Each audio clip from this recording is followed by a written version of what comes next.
زمانہ آ گیا ہے، ان کو پتہ نہیں دین ہے کیا۔ نمازیں ننگے سر کھڑے ہو کے پڑھتے ہیں، ننگے سر ہو کے پڑھیں گے، اکڑ کے کھڑے ہوں گے، ٹانگیں ایسی ایسی کھول دیں گے۔ میں نے ساری زندگی میں، یہ بات ٹی وی پر جائے گی، کروڑوں لوگ سنیں گے، سب کو کہہ رہا ہوں، میں نے ساری زندگی میں بخاری پڑھی، مسلم پڑھی، ابو داؤد پڑھی، ترمذی پڑھی، نسائی پڑھی، ابن ماجہ پڑھی، مسند شافعی پڑھی، موطا امام مالک پڑھی، موطا امام محمد پڑھی، مصنف عبد الرزاق کو پڑھا، ابن ابی شیبہ کو پڑھا۔ آپ گنتے چلے جائیں، ساری زندگی کتب حدیث سینکڑوں کی تعداد میں پڑھتے ورگردانی کرتے گزر گئی۔ میں نے زندگی میں یہ نہیں دیکھا کہ آقا علیہ السلام یا صحابہ کرام اس طرح 3-3 فٹ ٹانگیں کھول کر اس طرح کھڑے ہوتے ہیں اور سب میں نماز پڑھتے۔ میری نظر سے ایک حدیث ایسی نہیں گزری۔ خدا کے لیے اگر کسی عالم نے پڑھی ہو تو مجھے بتا دے۔ یہ نماز کا ادب کہاں سے لیا آپ نے؟ یہ بے ادب ہی ہے اس طرح کھڑے ہونا۔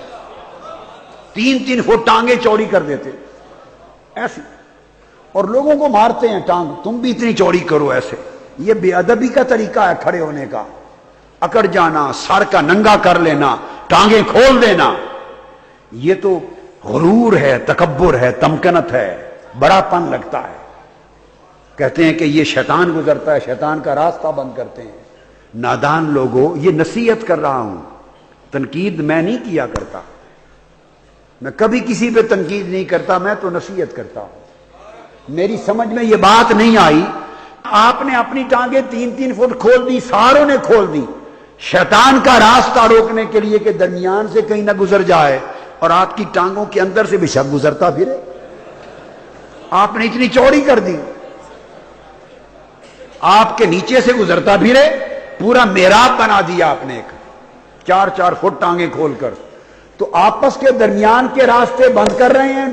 اس نے صرف آپ دونوں کے پاؤں کے درمیان سے ہی گزرنا تھا، وہ پاؤں سے پاؤں ملا کے راستے بند کر رہے ہیں شیطان کے، اپنی ٹانگیں محراب کی طرح کھول کے اس کو کھلا دروازہ دے رہے ہیں، یہاں سے 100 بار آتا جاتا پھرے، چھلانگے لگاتا پھرے۔ یہ کیا بات ہے؟ یہ ادب نماز کا میں نے زندگی میں نہیں پڑھا۔ ایک حدیث مجھے کوئی بخاری شریف میں دکھا دے، اور یہ بات تو ایسا کرنے والے بخاری کا نام لیتے ہیں، صحیح بخاری میں دکھا دے کیا صحابہ اس طرح ٹانگیں کھول کر پھاڑ کر کھڑے ہوتے تھے؟ معاذ اللہ، ایک حدیث میں نے نہیں دیکھی۔ صحیح مسلم میں دکھا دے، ابو داؤد میں دکھا دے، کتاب الصلاۃ پڑھی ہے۔ پرابلم یہ ہے کہ یہ جو بیچارے دوسرے ہمارے علماء، ان کا رابطہ کٹ گیا حدیث کی کتابوں سے، اس لیے وہ چپ رہتے ہیں، ایسے ڈرے ڈرے چھپے رہتے ہیں، شاید سمجھتے ہیں شاید ہوں گی، جھجک میں چپ رہتے ہیں۔ تو میرا اتنا میں جھجک نہیں کرتا۔ کل کتابیں کتاب الصلاۃ سے بھری پڑی ہیں، کہیں دکھا دے کیا صحابہ اس طرح کھڑے ہوتے تھے؟ یہ ادب کہاں سے آ گیا؟ اللہ کی بارگاہ میں کھڑے ہونے کی بے ادبی ہے۔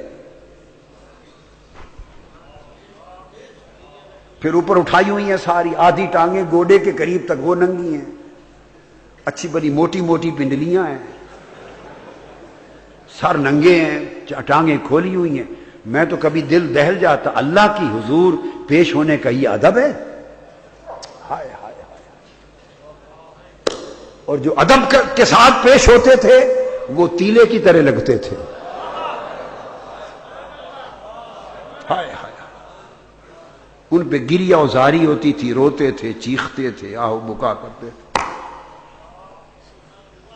ابھی اس طرح آپ کسی ڈی سی کے دفتر نہیں جاتے، اس طرح کر کے دیکھیں، جائیں ننگا سر لے کے اس طرح ٹانگیں کھول کے 3 فٹ ڈی سی کے سامنے کھڑے ہو جائیں، وزیر اعلیٰ کے سامنے، کمشنر کے سامنے، ایس پی کے سامنے کھڑے ہو جائیں، وہیں مرمت وہ ایس پی گوارا نہیں کرے گا، گورنر صدر گوارا نہیں کرے گا، جا کے دیکھیں ذرا اس طرح اس کے سامنے کھڑے ہوں، وہ کہے گا تمہیں کھڑے ہونے کی تمیز نہیں؟ اور یہ کرتے بھی نہیں، کوئی بھی نہیں کرے گا ایسے۔ وہاں جائیں گے آداب کے ساتھ جائیں گے، اور وہ شہنشاہ جو کل شہنشاہوں کا شہنشاہ، کل بادشاہوں کا بادشاہ، جس کے ساری کائنات کے بادشاہ جس کے فقیر اور منگتے ہیں، وہ رب اس کی بارگاہ میں جاتے ہیں تو سارے ادب بھول جاتے ہیں، اکڑ کے جاتے ہیں۔ میری بات سے کوئی ناراض نہ ہوا کرے، اللہ گواہ ہے، میں کسی کی نہ دل شکنی کرتا ہوں نہ طعن و تنقید کرتا ہوں، میں تو دل کا دکھ سناتا ہوں، اصلاح کرتا ہوں، نصیحت کرتا ہوں، نصیحت کرتا ہوں۔ فرمایا کہ بلند کرنے والی چیز